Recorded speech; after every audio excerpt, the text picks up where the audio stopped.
ہر گھر کے اندر لڑائی لڑائی، الجھاؤ الجھاؤ، میاں بیوی لڑ رہے ہیں، بھائی بھائی لڑ رہے ہیں، اولاد ماں باپ کی نافرمان ہے۔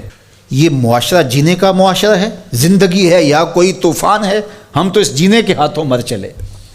یہ کوئی زندگی باقی رہ گئی ہے کہ کسی پہ کوئی اعتماد ہی نہ ہو، ایک دوسرے کی ٹانگیں کھینچ رہے ہوں سارے، اوپر سے نیچے تک نفرتوں کے الاؤ جل رہے ہوں، اور معاشرہ تشتت و افتراق میں مبتلا ہو جائے۔ آج ہم اس عذاب میں مبتلا ہیں۔ اللہ کی ناراضگی کا یہ روپ ہے۔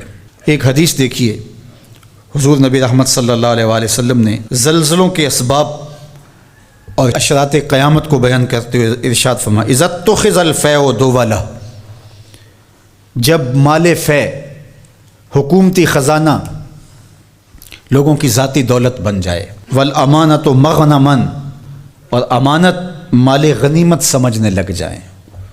کسی نے امانت رکھ دی تو کہا کہ یہ اب یہ میری ہی ہے، یہ مال غنیمت ہی ہے۔ والزکوٰۃ مغرمہ، اور زکوٰۃ دینا بوجھ بن جائے، بھاری پڑ جائے زکوٰۃ دینا۔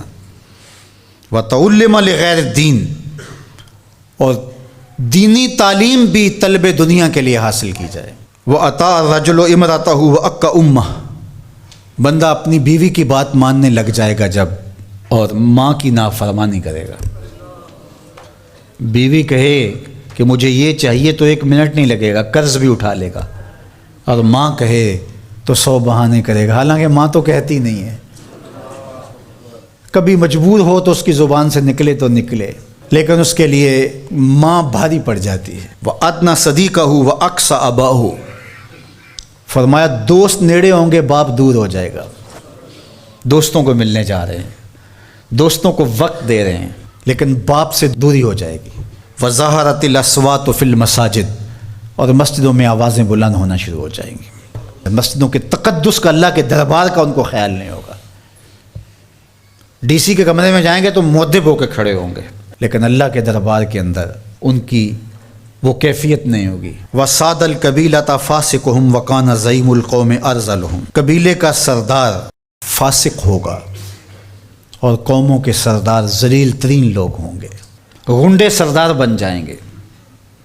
ہر شاخ پہ الو بیٹھا ہے، انجام گلستہ کیا ہوگا؟ جب وزیر جا کے مسجدوں کے دروازوں پر رقص کر رہے ہوں گے تو اللہ کی رحمتیں اتریں گی کہ قہر و غضب اترے گا۔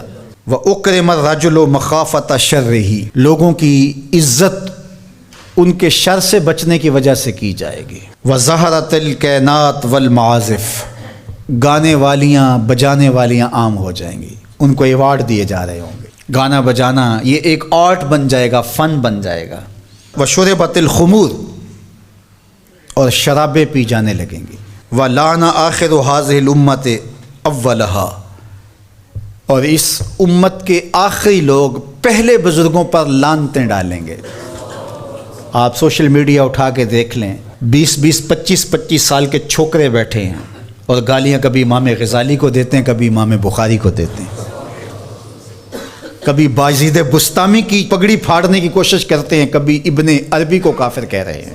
اور وہ داتا گنج بخش علی حجویری کہ اقبال نے کہا تھا، خاک پنجاب از دم او زندہ گشت، پنجاب کی دھرتی نے ایمان کا نور جس وجود سے پایا ہے وہ علی حجویری کی ذات ستوتا سے۔ ان کو گمراہ بولا جا رہا ہوگا، کوئی اصحاب رسول کی دشمنی میں لگا ہوگا، کسی کے سینے میں اہل بیت کا بغض پل رہا ہوگا۔ فَلْيَرْتَقِبُوا عِنْدَ ذَلِكَ رِيحًا حَمْرَاءَ وَزَلْزَلَةً وَخَسْفًا وَمَسْخًا وَقَذْفًا، فرمایا جب یہ کیفیتیں ہو جائے تو پھر زلزلوں کا انتظار کرو، پھر سرخ آندیاں چلیں گی، پھر زمین میں لوگ دھنسیں گے بھی، شکلیں بھی تبدیل ہوں گی۔ تو کیا یہ زلزلے کے جھٹکے اللہ کی طرف سے تنبیہات نہیں ہیں؟ نہ سمجھے تو وہ ایک گاڑی کے پیچھے لکھا تھا، عقل نہ ہوئے تو موجیں ہی موجیں۔